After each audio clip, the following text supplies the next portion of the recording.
Hi hello ಎಲ್ರಿಗೂ ನಮಸ್ಕಾರ. Speak with Sushan YouTube ಚಾನೆಲ್ಗೆ ಸ್ವಾಗತ. ಟ್ರೈಲರ್ ರಿವ್ಯೂ ವಿತ್ ಸುಶಾನ್ ಇದೀಗ ನಿಮ್ಮ ಮುಂದೆ. ನಾನಿವತ್ತು ರಿವ್ಯೂ ಮಾಡ್ತಾ ಇರುವಂತ ಸಿನಿಮಾದ ಹೆಸರು ಹೇಳೋಕೆ ಮುಂಚೆ, ಸಿನಿಮಾವನ್ನ ನಿರ್ಮಾಣ ಮಾಡಿರುವಂಥದ್ದು rock line Venkatesh from rock line productions ಇಂದ, ನಿರ್ದೇಶನ ಮಾಡಿರುವಂಥದ್ದು ತರುಣ್ ಸುಧೀರ್ ಅವರು, ಮುಖ್ಯ ಭೂಮಿಕೆಯಲ್ಲಿ ತೂಗುದೀಪ್, ದರ್ಶನ್ ಅವರು ಮತ್ತು ರಾಧನಾ ಅವರು ಈ ಸಿನಿಮಾದ ಮೂಲಕ ಕನ್ನಡ ಚಿತ್ರರಂಗಕ್ಕೆ ಡೆಬ್ಯೂ ಮಾಡ್ತಾ ಇದ್ದಾರೆ. ಸ್ನೇಹಿತರೆ, ರಿವ್ಯೂಕ್ಕಿಂತ ಮುಂಚೆ ಒಂದು ಪ್ರಿವ್ಯೂ ಹೇಳ್ಬಿಡ್ತೀನಿ ನಾನು. ಯಾವಾಗ ನಿನ್ ವಿಡಿಯೋ ಬರುತ್ತೆ ಅಂತ ನಂಗೆ ಯಾರು ಎಕ್ಸೈಟ್ಮೆಂಟ್ ಇಂದ ಕೇಳಿಲ್ಲ. ಆದ್ರೆ ನನಗಿರುವಂತಹ ಪ್ರೀತಿ ಮತ್ತು ಅಭಿಮಾನ ದರ್ಶನ್ ಅವರ ಮೇಲೆ ಆ ಕಾರಣದಿಂದ ನಾನು ಈ ವಿಡಿಯೋ ಮಾಡ್ತಾ ಇದ್ದೀನಿ. ಒಬ್ಬ ವ್ಯಕ್ತಿ 1.5-2 ಗಂಟೆ ಮುಂಚೆ ತನ್ನ ಯೂಟ್ಯೂಬ್ ಚಾನಲ್ ಅಲ್ಲಿ ರಿವ್ಯೂ ವಿಡಿಯೋ ಮಾಡ್ಬಿಟ್ಟು ಬಾಯಿ ಬಡ್ಕೊಂತಾನೆ. ಏನಂತ ಬಾಯಿ ಬಡ್ಕೊಂತಾನೆ ಅಂತಂದ್ರೆ, ದರ್ಶನ್ ಅವರೇ ನೀವು ಕರೆಕ್ಟ್ ಆಗಿ ಟೈಮ್ ಅನ್ನ ಅನೌನ್ಸ್ ಮಾಡ್ಬೇಕು, 6 ಗಂಟೆ ಅಂದ್ರೆ 6 ಗಂಟೆಗೆ ರಿಲೀಸ್ ಮಾಡ್ಬೇಕು ಅಂತ ಬಡ್ಕೊಂತಾನೆ. ನಾನೊಂದು ವಿಚಾರ ಹೇಳ್ತೀನಿ. ನನ್ನ ಪ್ರಕಾರ ಇಷ್ಟರೊಳಗೆ ಪ್ರಾಪರ್ ಆಗಿ ಟ್ರೈಲರ್ ರಿಲೀಸ್ ಮಾಡಿರೋದೇ ಕಾಟೇರ ಟೀಮು ಅಂತ ಹೇಳ್ತೀನಿ. ಯಾಕೆ ಅಂತಂದ್ರೆ, ಟ್ರೈಲರ್ ರಿಲೀಸ್ ಈವೆಂಟ್ ಅನ್ನೋದು ಏನಕ್ಕೆ ಮಾಡ್ತಾರೆ? ನೀವು ಆನ್ಲೈನ್ ಅಲ್ಲಿ 6 ಗಂಟೆಗೆ ಟ್ರೈಲರ್ ಬಿಟ್ಬಿಟ್ಟು 10 ಗಂಟೆಗೆ ಟ್ರೈಲರ್ ರಿಲೀಸ್ ಇವೆಂಟ್ ಮಾಡಿದ್ರೆ ಯಾರಿಗೂ ಟ್ರೈಲರ್ ರಿಲೀಸ್ ಇವೆಂಟ್ ನೋಡಕ್ ಬರ್ತಾರೆ? It's actually illogical. ಎಷ್ಟೋ ಜನ ಮಾಡ್ತಾ ಇರೋದು, ನಾನು ಯಾರನ್ನೂ ಪಾಯಿಂಟ್ ಔಟ್ ಮಾಡ್ತಿಲ್ಲ. ಆದ್ರೆ hats off to the team Kaatera and Rockline Productions ಅಂತ ಹೇಳಕ್ ಇಷ್ಟಪಡ್ತೀನಿ. ಟೈಮಿಗೆ ಸರಿಯಾಗಿ ನಿಮ್ದು ಟ್ರೈಲರ್ ರಿಲೀಸ್ ಈವೆಂಟ್ ಅಲ್ಲಿ ರಿಲೀಸ್ ಮಾಡ್ಬೇಕು ಅನ್ನೋದು ನಿಮ್ಮ ಆಸೆ ಆಗಿತ್ತು. ಮಾನ್ಯ CM ಆದಂತ ಸಿದ್ದರಾಮಯ್ಯ ಅವ್ರ ಮೂಲಕ ಟ್ರೈಲರ್ ಅನ್ನ ರಿಲೀಸ್ ಮಾಡಿದೀರಾ. ಅದ್ಭುತವಾಗಿ ಟ್ರೈಲರ್ ಮೂಡ್ ಬಂದಿದೆ. ಎಲ್ಲಕ್ಕಿಂತ ಹೆಚ್ಚಾಗಿ ಲಾಸ್ಟಿಗೆ ನಮ್ಮ ಪ್ರಹ್ಲಾದ್ ಜೋಶಿ ಅವರು ಸೆಂಟ್ರಲ್ ಮಿನಿಸ್ಟರ್ ಬಂದ್ರು ಅಂತ ಅಂದ್ಬಿಟ್ಟು, ಐ ಥಿಂಕ್ ಈ ಟ್ರೈಲರ್ ಹಿಸ್ಟ್ರಿಯಲ್ಲಿ ಸ್ಟೇಜ್ ಮೇಲೆ 3 ಬಾರಿ ಒಂದೇ ಟ್ರೈಲರ್ ಪ್ಲೇ ಮಾಡಿರೋದಂದ್ರೆ ಕಾಟೇರದೇ ಇರಬೇಕು. ಅದಕ್ಕೆ ಒಂದು ದೊಡ್ಡ ಚಪ್ಪಾಳೆಯನ್ನ ನಾನು ಕೊಡ್ಲಿಕ್ಕೆ ಇಷ್ಟಪಡ್ತೀನಿ.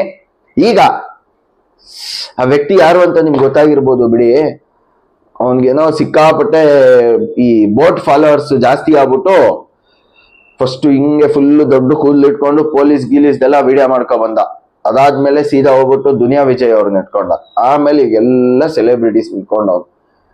ಬಟ್ ಆದ್ರೆ ಗುರು, ನೀನ್ ಯಾರಿಗಾದ್ರೂ ದ್ವೇಷಿಸಿದ್ರೆ ಓಪನ್ ಆಗಿ ದ್ವೇಷಿಸು. ಈ ಕಡೆ ಹಾವು ಸಾಯ್ಬಾರ್ದು, ಕೋಲು ಮುರಿಬಾರ್ದು ಅನ್ನೋ ತರ ವಿಡಿಯೋ ಮಾಡಾಕ್ಬೇಡ ಮಿಸ್ಟರ್. ಗೊತ್ತಾಯ್ತಾ?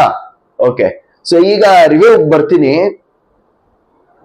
Kaatera, I think title, poster amazing. ನನಗೆ ಸಖತ್ ಇಷ್ಟ ಆಗಿರುವಂತದ್ದು ಆ ಒಂದು ಟೈಟಲ್ ಮತ್ತು ಆ ಪೋಸ್ಟರ್ ಅಲ್ಲಿ ಕಾಟೆ ಆದ್ಮೇಲೆ ಆ ಕತ್ತಿ ಇಡ್ತಾರಲ್ಲ, ಅದು ಸಖತ್ತಾಗಿದೆ. ಈ ಸಿನಿಮಾದ ಒಂದು ವಿಮರ್ಶೆಗೆ ಅಂತ ಬಂದ್ರೆ, ಸಿನಿಮಾ ಸ್ಟಾರ್ಟ್ ಆಗುವಂತದ್ದು ನಿಮ್ಗೆ ಎಷ್ಟು ಸ್ಕೆಲಿಟನ್ ಸಿಕ್ತು ಅಂತ ಕೇಳ್ತಾರೆ. ಅದಕ್ಕೆ ರಾಧನಾ ರಾಮ್ ಅವರು ತನ್ನ ಜೀವನದಲ್ಲಿ ಇನ್ವೆಸ್ಟಿಗೇಷನ್ ಅಲ್ಲಿ ಇಷ್ಟೊಂದು ಸ್ಕೆಲಿಟನ್ ನೋಡೇ ಇಲ್ಲ ಅನ್ನೋ ಡೈಲಾಗ್ ಇಂದ ಶುರುವಾದಂತ ಸಿನಿಮಾ. ಅದಾದ ಮೇಲೆ ದರ್ಶನ್ ಅವರ ಬಗ್ಗೆ ವಿನೋದ್ ಆಳ್ವಾ ಅವರ ಒಂದು ಅದ್ಭುತವಾದಂತ ಡೈಲಾಗ್ ಬರುತ್ತೆ.